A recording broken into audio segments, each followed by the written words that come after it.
Humélie 78. Des honneurs et des humiliations. Plus d'honneur que d'honneur, au pluriel, dit une fière devise. C'est aussi le conseil de l'écrivain de l'imitation.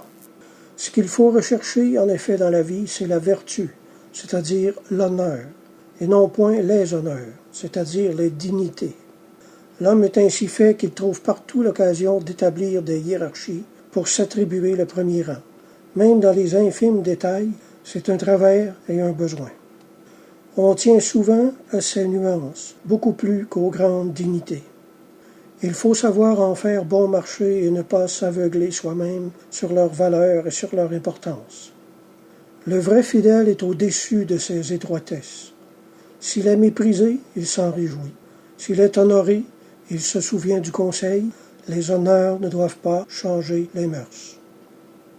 Les humiliations les plus dures à porter ne sont pas celles qu'on cherche, mais celles qu'on reçoit.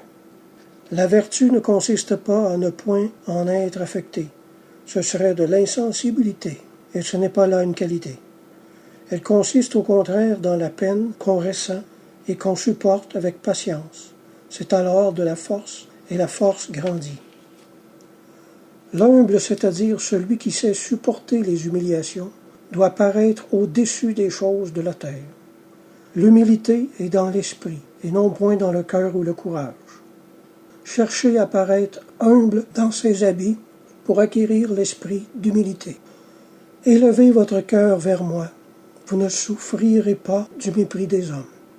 Amen.